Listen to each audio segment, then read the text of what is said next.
Hello दोस्तों, तो आपका स्वागत है हमारे चैनल पर। आज हम बात करेंगे रिजर्वेशन पर। हम समझेंगे इस वीडियो में कि भारत में रिजर्वेशन सिस्टम किस तरह से इम्प्लीमेंटेड है, ये कितना एफिशिएंटली काम कर रहा है, इसको जिन ग्रुप्स ऑफ पीपल तक पहुंचना था क्या ये वहां पहुंच भी रहा है, या हमें इसमें किसी तरीके की रिफॉर्म्स की ज़रूरत है। तो चलिए शुरू करते हैं।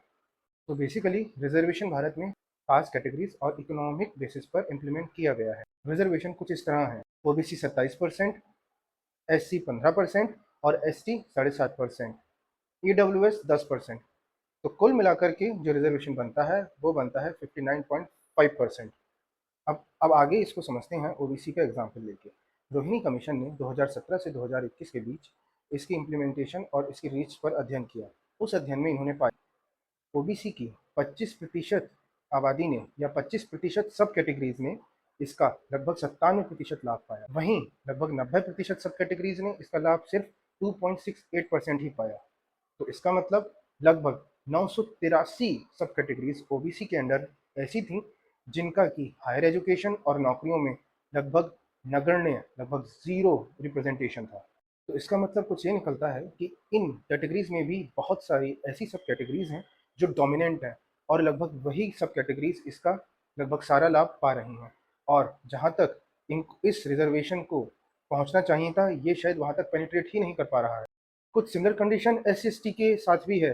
वहाँ भी कुछ समृद्ध जातियाँ लगातार इसका फ़ायदा उठा रही हैं, और जो बेचारे पिछड़े लोग हैं उन तक ये कभी पहुँच ही नहीं पा रहा। तो बेसिकली मुद्दा ये नहीं है कि रिजर्वेशन होना चाहिए या नहीं, क्योंकि हम मानते हैं कि यहाँ पिछड़ापन और भेदभाव हैं। लोग मजबूर हैं, जो लोग जैसे तैसे अपना घर चला रहे हैं, उनको किसी तरह से अपनी मेन स्ट्रीम में लाने के लिए हमें उन्हें सहारा देना ही पड़ेगा। यहाँ मुद्दा ये है कि हम समझें कि जो करंट रिजर्वेशन सिस्टम है, क्योंकि ये एफिशिएंटली काम नहीं कर रहा, हमें इसमें कुछ रिफॉर्म्स की ज़रूरत है। तो उसको लेकर के मेरे कुछ सुझाव हैं जो मुझे लगता है शायद इसकी इम्प्लीमेंटेशन में हेल्पफुल होंगे। जैसे, जिसमें पहला ये है कि आप रिजर्वेशन को टारगेटेड रखें, ना कि कुछ इस तरह के एक कैटेगरी में ये रिजर्वेशन सबको मिलेगा। इसको टारगेटेड रखें, फाइनेंशियल कंडीशन को हमेशा कंसिडर करें, ताकि जो इसका असली हकदार है ये उस तक पहुँचे। जैसे एक एग्जाम्पल लेते हैं। एक शहर में, एक स्कूल में, अच्छे स्कूल में एक लड़का है, कुमार। वो अपने सभी दोस्तों के साथ अच्छी पढ़ाई कर रहा है, उसके पेरेंट्स आराम से उसकी फीस जमा कर पाते हैं। और वहीं किसी दूर दराज इलाके में कोई लड़का है, घनश्याम, जो कि जैसे तैसे अपना जीवन बिता रहा है, जितना उसको समय मिल पाता है उन स्ट्रगल्स से, उसके बाद वो अपनी पढ़ाई करता है। अब जब रिजर्वेशन का समय आता है, तो कुमार हर बार वो अपने जातीय प्रमाण पत्र को लगा के इस रिजर्वेशन का फ़ायदा उठाता है। जैसे ट्वेल्थ के बाद अगर हम मान लें कि किसी तरह से घनश्याम ने ट्वेल्थ कर लिया है, और आज दोनों कॉम्पिटिटिव एग्जाम की तैयारी कर रहे हैं, या कॉम्पिटिटिव एग्जाम या कॉलेज में एंट्रेंस के लिए एग्जाम दे रहे हैं, वहाँ कुमार हर बार जातीय प्रमाण पत्र लगाता है और वहाँ रिजर्वेशन पा करके कॉलेज में एंट्री कर लेता है। उसके बाद वो ग्रेजुएशन करता है, सेम चीज़ वो पोस्ट ग्रेजुएशन में करता है, सेम चीज़ वो पीएचडी में भी करता है। और यही नहीं रुकता, उसके बाद वो सेम चीज़ आपकी नौकरी पाने के लिए भी करता है, और इसके बाद वो प्रमोशन में भी इस रिजर्वेशन का फ़ायदा उठाता है। तो इस तरह से कुमार लगातार इसका फ़ायदा उठाता चला जाता है। हमारे पास कुछ एग्जाम्पल भी हैं जिसमें आईएएस के बच्चे या डॉक्टर के बच्चे रिजर्वेशन सर्टिफिकेट लगा रहे हैं, और आईएएस के बच्चे आईएएस बन रहे हैं। इससे क्या हो रहा है? इससे जो परिवार एक बार समृद्ध हो गया है, वो बार बार रिजर्वेशन का फ़ायदा उठा रहा है, और घनश्याम आज भी स्ट्रगल कर रहा है। वो इंतजार कर रहा है कि रिजर्वेशन सिस्टम कभी उस तक पहुंचेगा और उसको भी इसका फ़ायदा मिलेगा, उसका उत्थान होगा, और वो भी मेन स्ट्रीम से जुड़ जाएगा, पर ये कभी नहीं हो पाता। तो मेरा मानना है कि इसको आप टारगेटेड रखें, और इसको हमेशा फाइनेंशियल स्टेटस के पैरेलल रख करके ही देखा जाए। क्या किसी अच्छी जगह पर बैठे व्यक्ति, जैसे कि कोई आईएएस हो, पीसीएस हो, कोई इंस्पेक्टर हो, क्या आप में कभी इतनी हिम्मत हुई है एक नॉर्मल नागरिक इस देश का होते हुए कि आप उसको कुछ उल्टा सीधा बोल पाएँ? नहीं, है ना? या फिर बहुत अमीर आदमी हो और उसको आप कुछ उल्टा सीधा बोल पाएँ? नहीं।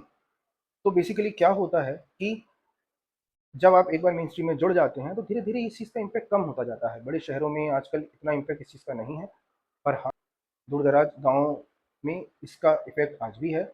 वहाँ पर भेदभाव भी होता है, तो हम उसको नकार नहीं रहे। इसलिए हम चाहते हैं कि रिज़र्वेशन उन तक पहुँचे, ना कि किसी अमीरज़ादे के पास पहुँचे। सुझाव ये भी है कि आप हर कैटेगरी के अंदर, हर कास्ट के अंदर सब कैटेगराइज़ेशन करें, और मेक श्योर करें कि जब जिस परिवार में एक बार रिज़र्वेशन का फ़ायदा उठा लिया गया है, सेम व्यक्ति को ये फ़ायदा बार-बार ना मिल पाए।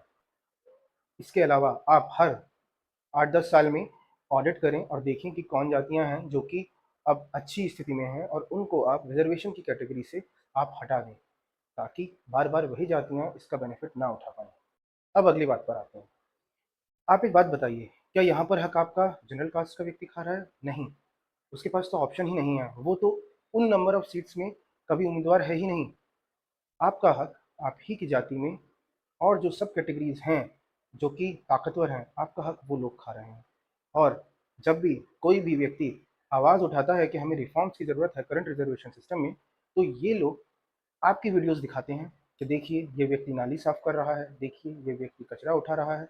ये लोग आपकी वीडियोस दिखाते हैं और उस आवाज़ को दबा देते हैं। क्यों? क्योंकि अगर करंट रिजर्वेशन सिस्टम इसी तरह से इम्प्लीमेंट रहेगा तो सारी मलाई पर जो अधिकार है वो इनका रहेगा। अब इसको एक और पहलू के साथ समझते हैं।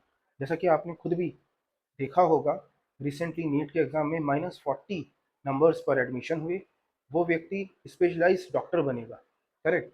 अब आप एक बात बताइए कि क्या आप किसी ऐसे व्यक्ति से अपना या अपने परिवार का, अपने बच्चों का इलाज कराना चाहेंगे जो कि -40 मार्क्स लेकर आया होगा? नहीं, है ना? इससे क्या होता है?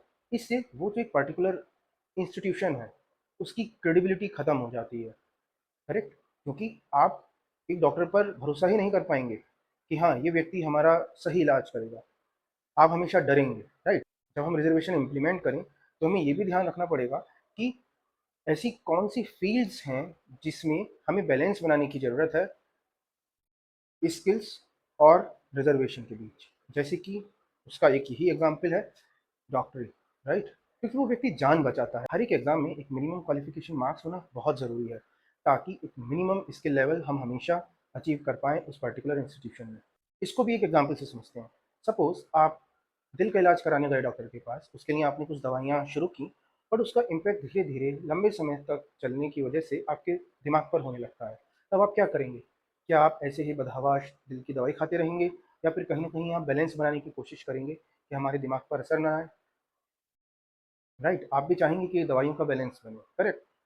तो इस एग्ज़ाम्पल से मैं ये कहना चाहता हूँ कि बेसिकली ठीक है, हम रिज़र्वेशन दे रहे हैं, गवर्नमेंट भी चाहती है कि आप ऊपर आएँ, सब पूरा देश चाहता है, वो देश के लिए अच्छा है। पर क्या अगर हम इसको सतत ऐसे ही चलाते रहेंगे, तो इसका मतलब कि हमारे इंस्टीट्यूशंस भी हैम्पर होंगे और इसके अलावा जनरल कैटेगरी के वो लोग जो गरीब हैं, वो धीरे-धीरे गरीब होते जा रहे हैं। हमें देखना पड़ेगा कि हम कुछ ऐसा तो नहीं कर रहे कि हम कुछ लोगों के उत्थान के चक्कर में कुछ लोगों को गरीब बना देंगे। तो बेसिकली जब आप इसको टारगेटेड रखेंगे और इसका टाइमली ऑडिट करेंगे, धीरे-धीरे इसको उन लोगों तक पहुँचाएँगे जहाँ इसकी एक्चुअली आवश्यकता है।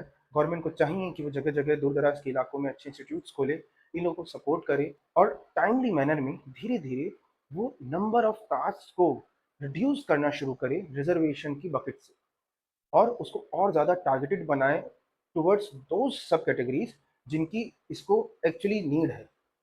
इससे उनका धीरे-धीरे उत्थान होगा, सब लोग एक स्तर तक आएँगे और हम टाइमली मैनर में धीरे-धीरे शायद इसको रिड्यूस करते हुए भविष्य में शायद खत्म भी कर पाएँ। क्योंकि हम जानते हैं कि सबका उत्थान ज़रूरी है देश की प्रगति के लिए, लेकिन एक लेवल के बाद में स्किल मैटर करती हैं। हमें ज़रूरत पड़ेगी उन लोगों की जो अपने काम में एक्सेल करते हैं।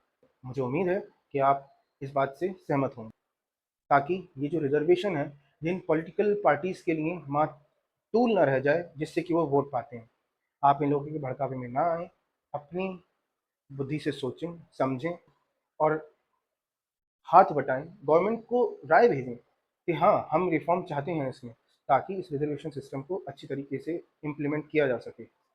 हम अपने इस चैनल पे इस तरह के मुद्दों पर वीडियोज़ बनाते रहेंगे, ताकि आप तक हम अपनी राय रख सकें और अगर आप चाहते हैं कि इस तरह की वीडियो आप तक पहुँचे, तो कृपया हमारे चैनल को सब्सक्राइब करें। धन्यवाद।